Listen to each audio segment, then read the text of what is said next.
Você sabia que a célula, sim, a nossa célula é constituída por substâncias químicas? Se não sabia, vai saber neste vídeo. Então, é sobre isso que vamos falar hoje, da composição química da célula. A nossa célula, que funciona de forma espetacular e que faz, que em conjunto com outras células, faz com que o nosso organismo funcione perfeitamente e nós possamos interagir uns com os outros. Esta célula é constituída por elementos químicos ou grupos de elementos químicos que vamos conhecer nesta aula. Logo, nós somos compostos de substâncias químicas, porque a célula que nos forma é constituída por substâncias químicas. Então, a partir daí, vamos avançar a nossa aula, entendendo como é que a célula está constituída. Entendendo isso, vamos saber como é que nós, seres humanos, plantas e outros organismos vivos encontram-se constituídos. A matéria viva é formada por dois grandes tipos de substâncias: as substâncias orgânicas e as substâncias inorgânicas. Então, as substâncias inorgânicas são como a água, os sais minerais e os íons, ok? Então, são muito simples e existem também em materiais não biológicos. Então, substâncias inorgânicas são aquelas que são encontradas nos organismos vivos, mas também podem ser encontrados nos organismos não vivos. Então, as substâncias orgânicas são de complexidade variável. Então, são substâncias com moléculas extremamente grandes e complexas. Então, possuindo uma estrutura baseada em cadeias carbônicas e aqui se ligam outros elementos, em especial o hidrogênio. Então, são moléculas que contêm carbono e hidrogênio. Então, para além de carbono e hidrogênio, outros podem apresentar o oxigênio e também o azoto ou nitrogênio. Outros elementos como magnésio, ferro, fósforo, enxofre e cálcio também estão presentes, mas em menor quantidade. Então, nessas cadeias carbônicas, nessas cadeias de substâncias feitas de maioritariamente carbono e hidrogênio, podemos encontrar também alguns elementos como o ferro, o magnésio, o fósforo e também o cálcio, só que em menor quantidade. Ok? Então, só para frisar, substâncias inorgânicas são aquelas que são encontradas em organismos vivos, mas também podem ser encontradas em organismos não vivos. E as substâncias orgânicas são encontradas especificamente em organismos vivos. Aqui nós vamos ter a célula na sua composição química.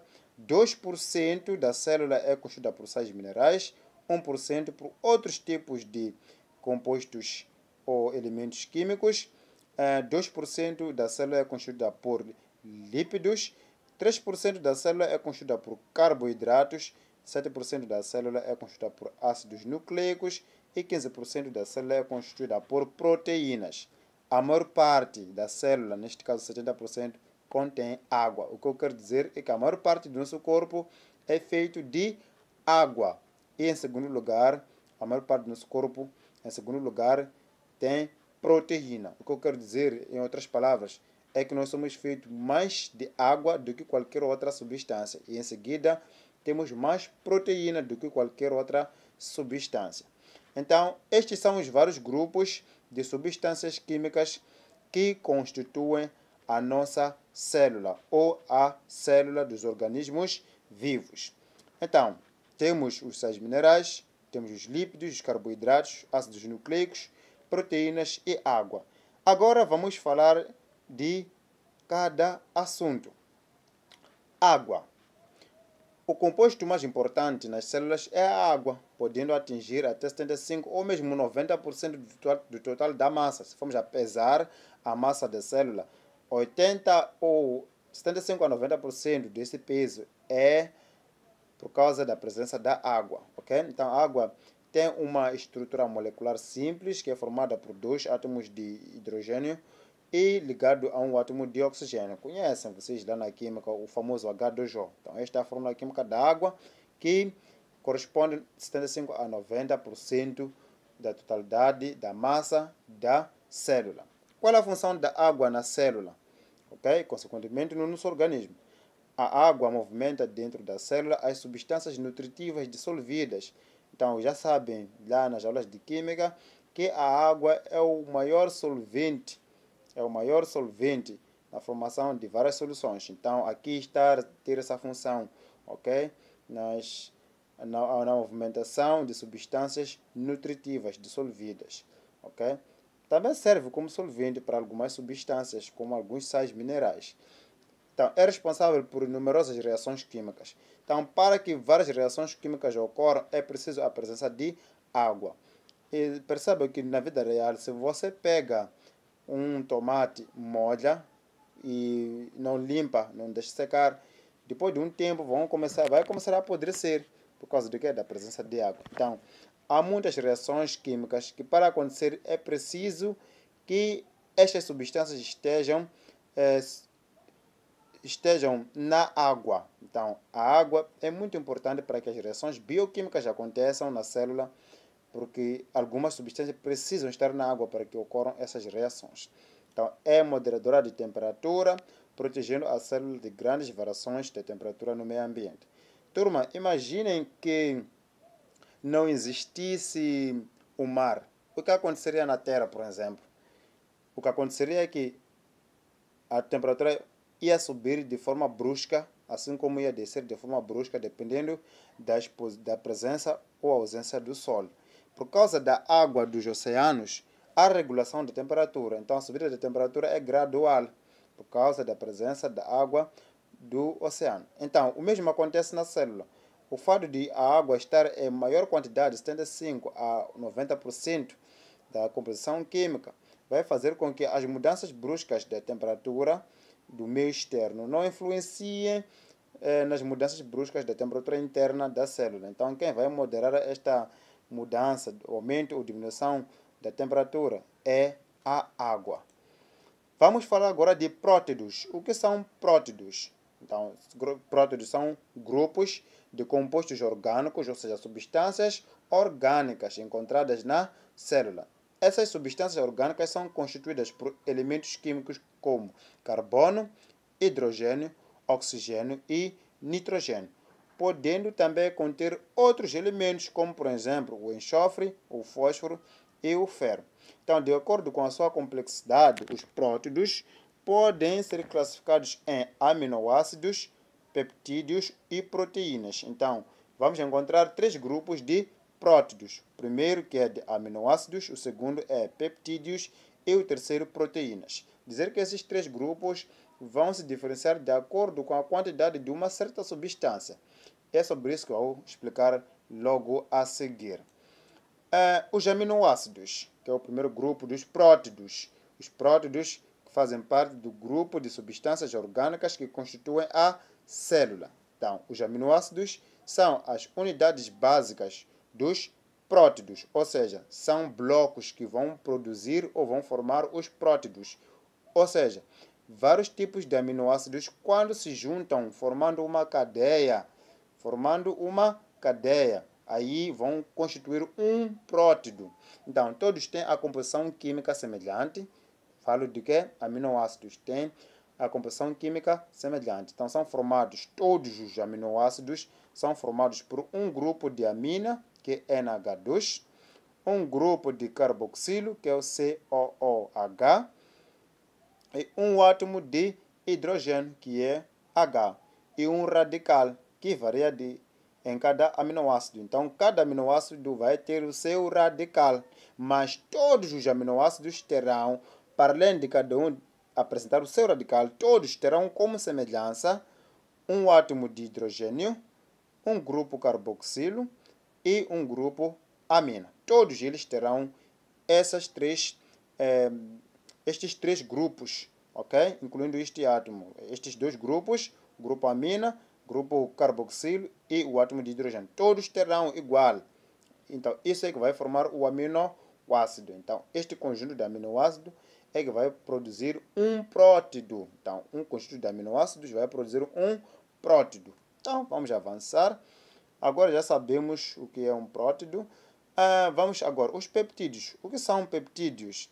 Então, peptídeos são o resultado da união entre dois ou mais aminoácidos através de uma ligação química denominada ligação peptídica.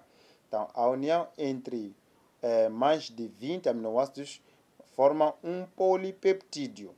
Então, peptídeos aqui, turma, é quando um aminoácido se junta com outro aminoácido, formando uma única estrutura. Então, a gente estamos perante dois aminoácidos. Então, esses aminoácidos que estão juntos formam o que nós chamamos de peptídeo. Agora, não vamos chamar mais aminoácido que se juntou ao outro, mas vamos chamar de peptídeo. Então, quando são dois ou mais, vamos chamar de peptídeos. Então, tem vários tipos de peptídeos, mas a união entre mais de 20 aminoácidos forma um polipeptídeo. Ok? Podemos ter um monopeptídeo, dipeptídeo, tri. Agora, quando são mais de 20 aminoácidos formados, ligados, então vamos chamar aí de polipeptídeos. Então, o que serão proteínas? Então, proteínas são constituídas por uma ou mais cadeias polipeptídicas. Então, uma cadeia polipeptídica é uma proteína. Várias cadeias polipeptídicas também constituem uma proteína. O que eu quero explicar é o seguinte. Já temos 20 aminoácidos, que chamamos de polipeptídeo. Agora, este polipeptídeo vamos chamar de proteína. Então, quando apresentarem-se 3, 4 polipeptídeos ligados um ao outro, formando uma única estrutura, também este grupo de polipeptídeos ligados um ao outro, formando uma única estrutura, vamos chamar de proteína. Espero que tenham percebido a explicação e a diferença entre aminoácido, peptídeos e proteínas. De novo, só para fazer um resumo, aminoácido é o bloco. Peptídeo é a junção de dois aminoácidos.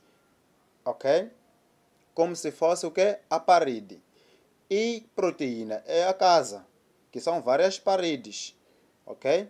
Podendo ser uma parede, ou 4, ou 5, ou 10 paredes formando a casa. Então, proteína é igual a uma casa, peptídeo é igual a um muro e um aminoácido é igual ao bloco. Ok? Vamos continuar. Funções das proteínas. Já falamos de aminoácidos, peptídeos e proteínas. Mas o que é mais importante sabermos aqui são as proteínas, que constituem 15% da composição da célula. São formadas por aminoácidos. Ok? Então, as proteínas têm a função estrutural porque fazem parte de todos os constituintes da célula. Desde a membrana citoplasmática, a membrana nuclear, e muitos organelos celulares, a sua estrutura contém lá proteínas. Então, também tem a função de defesa, as proteínas têm a função de defesa. Algumas proteínas específicas, que são anticorpos encontrados no nosso sangue. Então, destroem substâncias estranhas ao organismo. Então, nós temos células de defesa. Então, as células de defesa vão produzir certas proteínas, ok? Que são chamadas de anticorpos para controlar agentes infecciosos que fazem mal ao nosso organismo. Tanto nós, assim como em outros organismos vivos que possuem estes tipos de proteínas que servem de defesa para esse organismo. As proteínas também podem ter a função reguladora, ou melhor, têm a função reguladora. Então, algumas hormonas têm a constituição proteica. Por exemplo, de algumas hormonas, temos a testosterona, que regula a produção de espermatozoide. Temos a progesterona e estrogênio, que regula a produção, a ovulação, o processo de ovulação, da menstruação. E outras proteínas, outras hormonas, a hipófise, que trabalha com o crescimento celular, o crescimento do organismo, ok? Temos também a função de transporte. Temos já proteínas que transportam íons e moléculas, ok? Moléculas no nosso organismo, ok? Nas células. Então, temos também a função enzimática. Então, muitas proteínas são enzimas que atuam nas reações químicas da célula. Uma das enzimas que eu vou dar como aqui exemplo é a amilase salivar. Então, é uma enzima que é uma proteína produzida nas células que tem a função de degradar ou de participar no metabolismo durante a nossa alimentação, na boca. Então, tem outra enzima, temos a protease e outras enzimas que são encontradas no tubo digestivo. Elas são produzidas na célula, ok? essas proteínas e são produzidas na célula, fazem parte da constituição celular, as proteínas, ok? Esses 15% inclui esses 4 tipos, olha, 5 tipos de proteínas que só foram faladas aqui: estrutural, de defesa, reguladora, de transporte e enzimática. Vamos falar agora de hidratos de carbono ou glícidos. Glícidos ou hidratos de carbono, o que são? Também são compostos orgânicos. Vamos lembrar de novo que temos compostos inorgânicos e compostos orgânicos. Os compostos orgânicos são aqueles encontrados especificamente em seres vivos. Então, os hidrocarbonetos ou os hidratos de carbono são compostos orgânicos constituídos por carbono, oxigênio e hidrogênio. De acordo com a sua complexidade, porque são vários tipos de hidratos de carbono. São muito complexos, são muito diferentes, embora tenham esta formação de 3 elementos: carbono, oxigênio e hidrogênio. Então, consideram-se 3 grandes grupos de glícidos.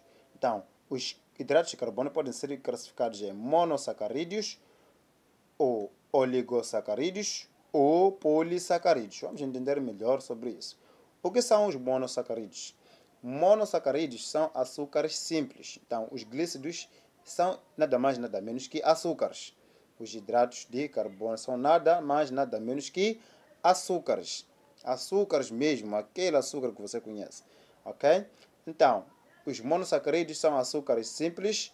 Então, são classificados de acordo com o número de átomos de carbono que os compõem. Podemos encontrar pentoses, monossacarídeos pentoses, quando tem 5 carbonos. Podemos encontrar hexoses, quando tem 6 carbonos. Então, essas são as mais frequentes. Então, temos alguns exemplos de hidratos de carbono, como a ribose, que é encontrado nos nucleótidos. Ainda vamos falar disso neste vídeo. Okay? Nucleótidos, que são estruturas que vão formar os ácidos nucleicos. Okay? E também a glicose. A glicose é muito comum, é muito falada, é produzida na fotossíntese, okay? Durante as realizações, a metabolização de substâncias orgânicas na fotossíntese. A glicose, okay? Que é a fonte principal da formação de açúcares, esses como o amido, como a sacarose, entre outros. Okay? Então, vamos encontrar também, já falamos dos monossacarídeos, alguns exemplos de monossacarídeos. Agora vamos para oligosacarídeos. O que são? São moléculas constituídas por 2 a 10 moléculas de monossacarídeos. Quer dizer, temos um monossacarídeo com 5, vamos lá, um monossacarídeo com 6 carbonos. Quando são 2, é oligosacarídeo. Quando são 3 que se juntam, vamos supor que o monossacarídeo é bloco, ok? E o oligosacarídeo vai ser uma parede que contém 2 blocos ou de 2 a 10 blocos, ok? Olhando o monossacarídeo como um bloco, o oligosacarídeo será uma parede de 2 blocos ou 10 blocos, ok? Então, quando os monossacarídeos se ligam uns aos outros, vão formar oligosacarídeos, até 10 moléculas de monossacarídeos, ok? Então, aí vamos considerar oligosacarídeos. Alguns exemplos de oligosacarídeos são 2 moléculas ligadas entre si, vão formar disacarídeos, ok? Então, alguns disacarídeos comuns são a sacarose, que é o açúcar encontrado na cana-de-açúcar, maltose e lactose, ok? 3 moléculas de monossacarídeos vão formar trisacarídeos. Nós estamos falando do que? Oligosacarídeos. E assim sucessivamente. Agora, o terceiro grupo, lembrando que nos hidratos de carbono temos os monossacarídeos, oligosacarídeos e polissacarídeos. Monossacarídeo é quando o açúcar contém 5 a 6 carbonos, ok? Na sua constituição. Agora, oligosacarídeo é quando este monossacarídeo se liga ao outro. Quando são 2 moléculas, já é oligosacarídeo. E quando se ligam até 10 monossacarídeos, ainda temos um oligosacarídeo. Agora, o que são polissacarídeos? Polissacarídeos são moléculas constituídas por mais de 10 monossacarídeos. Então, quando os monossacarídeos se ligam a partir de 11 monossacarídeos ligados um ao outro, aí já vamos chamar de polissacarídeos. Então, como exemplo de polissacarídeos, ok, vamos ter a celulose, que é o hidrato de carbono encontrado na estrutura celular. Temos o amido, ok, que é um açúcar encontrado no milho, e temos o glicogênio, que é encontrado no organismo dos animais. Então, funções dos hidratos de carbono. Tem a função energética, são fontes de energia. Os únicos, não os únicos, né? Mas os principais fornecedores de energia são os hidratos de carbono. Então, tem a função energética. Entre os hidratos de carbono com a função energética destacam-se o amido, que constitui o material de reserva nas plantas. Ok? É o açúcar que encontramos, por exemplo, nos grãos de milho. Glicogênio, que é o material de reserva nos animais e em muitos fungos. Então, vamos encontrar ele nas carnes, vamos encontrar também no fígado. Temos a sacarose, que é um disacarídeo constituído por uma molécula de glicose e uma molécula de frutose. Já disse onde é que podemos encontrar a sacarose? É na cana-de-açúcar. Então, esses são fontes de energia. Então, a célula possui, não todas, né? Mas algumas células possuem cada um deste tipo de substância orgânica na sua constituição, com esta função de fornecer a energia. Ok? Temos também hidratos de carbono com a função estrutural, dar estrutura à célula. Então, são hidratos de carbono com função estrutural. Por exemplo, a celulose, que faz parte da parede celular. Então, lembram lá na lição 3, quando falamos de membrana celular, depois parede celular. Então, a parede celular é constituída por celulose. É isso que vai conferir a rigidez da parede, fazendo com que a estrutura da célula seja mais rígida. Temos também a quitina, que é um componente importante no esqueleto externo dos insetos e dos crustáceos. Então, a quitina também é um açúcar, é um hidrato de carbono com a função estrutural. Vamos agora falar de lípidos, que é um outro grupo que constitui as células. Então, o que são lípidos? Lípidos são moléculas com uma estrutura muito heterogênea. Ok? Estrutura muito heterogênea quer dizer que não é constituída por apenas carbono e hidrogênio. Tem outros elementos, na qual fazem parte as gorduras. Então, quando se fala de lípidos, fala-se também de gorduras. Ok? Então, parte das gorduras nos animais e nos vegetais, as ceras e os azeites, entre outros. Então, são compostos constituídos por carbono, oxigênio e hidrogênio, podendo também conter enxofre, nitrogênio e fósforo.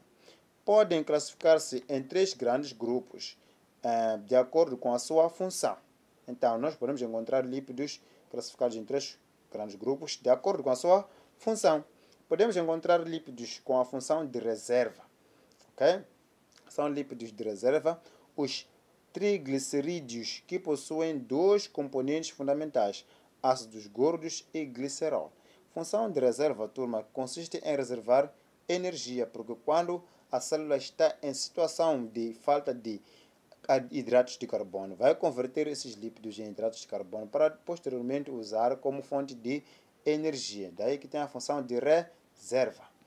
Função estrutural, então, são lípidos estruturais, os fosfolípidos. Os fosfolípidos, turma, elas são encontradas numa parte da célula que se chama membrana plasmática, ok? Então, são principais componentes das membranas celulares. Então, são formados por união de 2 moléculas de ácidos gordos, ok? Um ácido gordo é um composto orgânico, neste caso um lípido. Uma de glicerol, então um pouco de fosfato e um pouco de radical, que pode variar. Também vamos encontrar lípidos com a função reguladora. Então, são lípidos reguladores, as vitaminas E e vitamina K e algumas hormonas. Algumas hormonas, então, são formadas por lípidos com a função reguladora. Os lípidos desempenham ainda outras funções, por exemplo, os óleos e as ceras que revestem folhas e frutos de plantas, assim como a pele, pelos e penas de outros animais. Tornam essas superfícies impermeáveis à água. Então, se for a perceber, há pessoas que têm peles oleosas. Quem está lá, esse óleo é um lípido, ok? Que desempenha essa função de proteção, ok? Vamos agora falar de ácidos nucleicos. Os ácidos nucleicos, turma, são nada mais nada menos que a informação genética, ok? Que a informação genética. Então, os ácidos nucleicos são polímeros muito compridos mesmo, formados por monômeros chamados nucleótidos, ok? Chamados nucleótidos. Então, os nucleótidos servem como se fossem blocos que constroem ácidos nucleicos. Perceberam? Um nucleótido é um bloco. Vários nucleótidos vão formar a estrutura que se chama ácidos nucleicos. Então, essas estruturas nucleótidos, okay, os ácidos nucleicos são formados por nucleótidos que se unem uns aos outros, formando uma comprida cadeia. Okay? Os ácidos nucleicos são divididos em dois grupos. O primeiro é conhecido por ácido desoxirribonucleico. Vou repetir. Ácido desoxirribonucleico, que se chama ADN ou famoso DNA, ok? Esta estrutura, este ácido nucleico, ela tem uma cadeia dupla, ou seja, tem duas linhas. É constituída por duas linhas, onde uma linha está ligada à outra, ok? É como se fosse um muro com duas paredes, ok? E o outro ácido nucleico é chamado ácido ribonucleico. Vou repetir. Ácido ribonucleico, que é ARNA. Ou seja, resumindo, RNA, ok? ARN ou RNA. Então, esta aqui é constituída por uma cadeia simples. Ou seja, um muro apenas com uma parede. Okay? O primeiro é um muro com duas paredes, o DNA, e o segundo é um muro com uma parede. A diferença entre eles é essa, é que o DNA tem duas cadeias, enquanto que o RNA só tem uma única cadeia. Os nucleótidos são todos constituídos por um grupo fosfato, ok? Grupo fosfato, PO4, ok? Uma pentose, que é um açúcar, ok? Que o DNA, no DNA, neste caso ADN, chama-se desoxirribose. E no RNA é chamada de ribose, ok? Esta pentose, este açúcar, quando está no DNA, no ADN, chama-se desoxirribose. E quando está no ARN, chama-se ribose. Então, para além de conter na sua estrutura o nucleótido, que é o bloco, ok? O nucleótido é o bloco que vai constituir o DNA e o RNA. Então, este bloco é feito do quê? Não é? Um bloco, aquele do cimento, é feito, o bloco que usamos na construção é feito de areia e cimento, né? Então, este bloco, o nucleótido, que vai formar o ADN e o RNN, os ácidos nucleicos, é feito do quê? Grupo fosfato, ok? Grupo fosfato, que é uma substância química.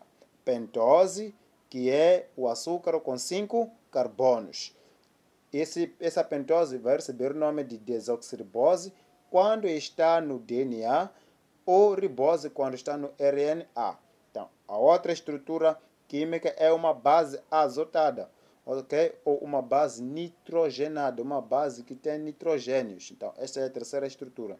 Então, há 5 bases azotadas diferentes, que são, primeiro, bases com anel duplo, que tem 2 anéis, adenina e guanina. E anéis com anel simples, ok? Bases com anel simples, vão ser chamados de timina, citosina e uracilo. Então, essas são as bases azotadas que se ligam à pentose e ao grupo fosfato, formando assim o nucleótido, que vai constituir os ácidos nucleicos que estudamos, que são ADN e ARN, que são nada mais nada menos que informação genética, que se encontra na nossa célula, lá no núcleo. Então, as bases emparelham sempre da mesma maneira. A adenina emparelha com timina, ou seja, quando estamos no ADN, a adenina vai se ligar sempre à timina, e ou uracilo, e guanina com citosina. Então, disse que estas bases são complementares. Este assunto vamos desenvolver mais quando formos a falar já deste assunto no módulo 5, ok? Então, agora é apenas introdução. Os nucleótidos são chamados também pelo nome de bases que contém, ok? Então, o nucleótido é guanina quando contém base guanina, base resultada guanina. O outro nucleótido vai ser chamado de timina se tiver como base timina. Vai ser chamado de adenina quando tiver como base adenina. Vai ser chamado de citosina quando tiver como base citosina. E vai se chamar uracilo quando tiver como base uracilo. Quais são as funções dos ácidos nucleicos? Primeira função, eu já disse que é DNA, não é? Então, a função que é mais importante é de armazenar a informação genética. Armazenar a informação genética. E a segunda função é de transmitir a informação genética. Quando o organismo quer produzir uma proteína, então vai se copiar a informação genética que foi armazenada e essa informação vai ser transmitida para poder se produzir aquela proteína. Funciona assim, igual a um cassete, não é? Você tem cassete, grava uma música, então grava uma música no cassete, é como se quando estivesse a gravar a música, tirasse a informação que foi armazenada no computador, por exemplo, ok? Depois pega esta música, este cassete, coloca num aparelho e começa a tocar, a reproduzir aquele som. Nessa reprodução já vamos falar de transmitir essa informação para se produzir a proteína. Ao tocar essa música num outro aparelho, já está a produzir a tal proteína para ter uma certa função na célula, ok? Assim terminamos a nossa aula. Agradeço a sua participação. Não se esqueça de colocar o like e partilhar este vídeo com pessoas que possam precisar desta informação. E até a próxima.